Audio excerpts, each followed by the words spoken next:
Dans le campement de Krik à Koufra, c'est une journée ordinaire pour Taïsir Zakaria Oumeina. Enceinte de 5 mois, elle prépare des ustensiles en feuilles de palme qu'elle va vendre autour d'elle. Ils sont entre 150 et 300 Soudanais à vivre sur place. L'idée de ce projet, fabriquer des balayettes, m'est venue alors que nous ramassions les saletés par terre.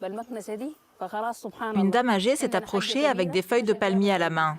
Elle nous a montré comment les transformer en balais traditionnels pour nettoyer plus efficacement. Ça me permet de gagner environ 100 dinars libyens. Au Soudan, mes conditions de vie étaient correctes, mais j'ai dû partir, il a fallu tout reconstruire ici.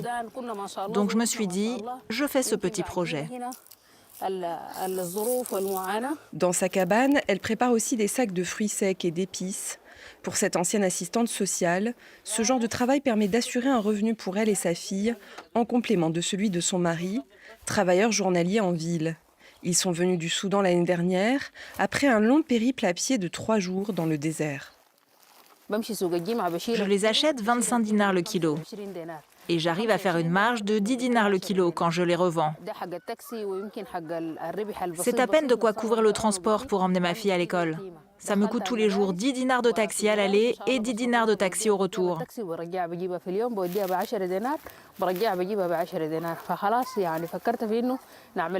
J'ai eu l'idée de faire ce projet pour couvrir les dépenses de ma fille et aussi d'autres frais par-ci par-là. Dès qu'on est arrivé ici, on a été confronté à la dure réalité des lieux. Mais on n'a pas vraiment d'autre choix, il faut savoir s'adapter. On arrive à s'en sortir, grâce à Dieu.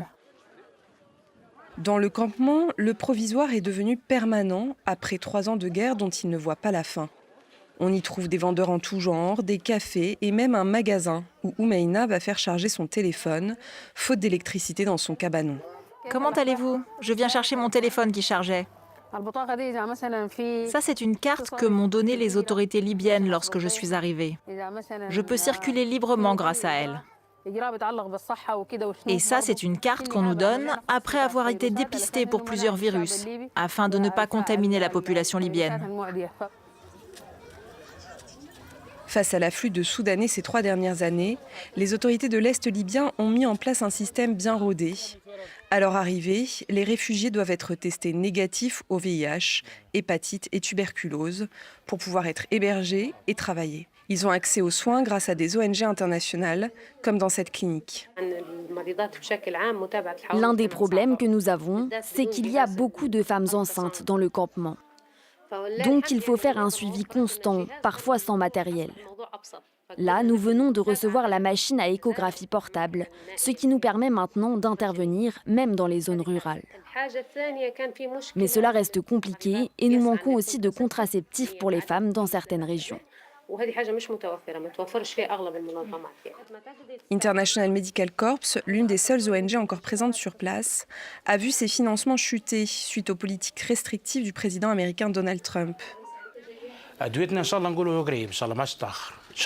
L'ONG n'a pas encore de visibilité sur ses financements à venir, alors que Première Urgence Internationale a dû quitter les lieux après 9 ans sur place. La demande reste forte et le flux migratoire se poursuit. Actuellement, nous faisons face à des pénuries dans les pharmacies comme celle que vous voyez. Et les migrants peinent à obtenir les traitements nécessaires. En réalité, dès que les subventions diminuent, l'accès aux services de santé et aux médicaments se dégrade automatiquement. L'argent manque également pour les réfugiés. Dans le campement, les hommes tentent de gagner de quoi vivre. Là, j'aide à construire cette maison. Vous voyez, on a presque fini la porte. Le travail au Soudan était mieux. Ce que je gagne ici permet de subvenir à mes besoins et d'aider ma famille au Soudan. Si jamais la situation se stabilise, je retournerai dans mon pays. Mais d'autres, comme Hassan, 30 ans, doivent se contenter de l'aide distribuée. Sa maison, au Soudan, a été frappée par un bombardement en 2025. Après avoir passé 1 mois à l'hôpital, il a fui vers la Libye. J'étais à la maison, On venait de finir de dîner et un avion a lâché une bombe.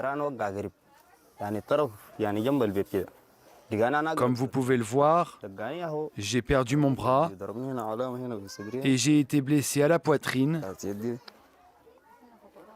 et à la jambe. Aujourd'hui, il peut difficilement trouver du travail. Je ne peux pas vraiment soulever quoi que ce soit. Donc le travail ouvrier, c'est compliqué, mais j'aimerais bien trouver un emploi. Pour ceux qui sortent du camp, il faut aller sur le rond-point principal de la ville où chaque matin, des Libyens viennent recruter à la journée de la main-d'œuvre.